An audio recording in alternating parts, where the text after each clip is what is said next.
वक्त। बेटी को पराया ना समझे, एक शिक्षाप्रद कहानी। रात काफी गुजर चुकी थी। चारों ओर सन्नाटा छाया हुआ था। गांव के समस्त प्राणी सोए हुए थे, परंतु रामलाल अभी जाग रहा था। शायद किसी गहरी सोच में डूबा हुआ है। हाँ, ऐसा ही है। रामलाल अपने गुजरे वक्त को याद कर रहा है कि कैसे उसने एक पैसे जोड़कर यह संपत्ति इकट्ठा की और साथ ही बच्चों को भी पढ़ाया, फिर शादी की, और आज वही बच्चे उसकी ओर ध्यान नहीं देते। तू सबसे अच्छी तो उसकी बेटी है, जिसे वह जिंदगी भर पराया समझता रहा और उसकी हर आजादी को छीनता रहा, जो कि उसका भी हक था। रामलाल के दो बेटे अनुज और आलोक, एक बेटी गीता है। रामलाल ने अपने दोनों बेटों को खूब पढ़ाया, जिसके फलस्वरूप अनुज न्यायाधीश बन गया और आलोक एक वकील। रामलाल को अपने दोनों बेटों पर गर्व था, परंतु रामलाल ने गीता को घर पर काम में व्यस्त रखा, पढ़ाई से उसे कोसों दूर ही रखा। गीता चाहती थी कि अभी स्कूल जाए, परंतु रामलाल ने उसकी एक न सुनी और वक्त के साथ शादी कर दी। और फिर दोनों बेटों की शादी हो जाती है, परंतु शादी के कुछ ही दिन बाद अनुज ने शहर जाने की तैयारी कर ली और जाते वक्त रामलाल को बताया। रामलाल को जानकर बहुत दुख हुआ।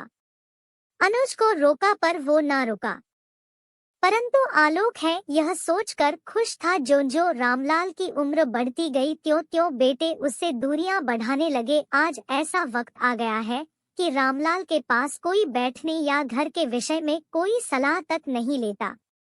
एक वक्त था, घर में उससे पूछे बिना कोई कार्य नहीं होता था, परंतु बेटों से कितनी भी दूरी क्यों ना हो, लेकिन गीता जब भी आती उसके पास घंटों बैठती और अपने घर की सारी बातें करती। इससे उसे बहुत खुशी मिलती। रामलाल बहुत दुखी होता जब उसे पता चलता कि अनुज गांव की बेटी की शादी में गया था, लेकिन उसके पास एक मिनट को भी नहीं आया। उसका अनुज आज आएगा, कल आएगा, और जब उससे मिलने आया तो संदेश भिजवा कर चला गया, ये कहते हुए कि पिताजी मुझे जरूरी काम से जाना है, आपको मिलने फिर आऊंगा। और उसी आस में रामलाल आज तक जाग रहा है और मन ही मन सोच रहा है कि जिन बेटों के लिए उसने दिन रात मेहनत की, उन बेटों के पास उसके लिए वक्त नहीं है। इनसे तो अच्छी उसकी बेटी है, जिसे वह जिंदगी भर घृणा की दृष्टि से देखता रहा, परंतु जब भी वह आती तो कम से कम उसका हालचाल तो लेती है, अपने घर ले जाना चाहती है। और यह बेटे, एक न्यायकर्ता तो दूसरा न्याय दिलाने वाला, खुद के ही रंग में डूबे रहते हैं। अनुज शहर में रहता है और आलोक घर में रहकर भी उसके पास एक मिनट नहीं बैठता। शाम को आता है तो सीधा कमरे में चला जाता। उससे सही तो उसकी पत्नी है, जो कम से कम खाने पीने को पूछ लेती है, वरना हमें कौन पूछता है। यही सोचते सोचते रामलाल को नींद आने लगती है और वह सो जाता है।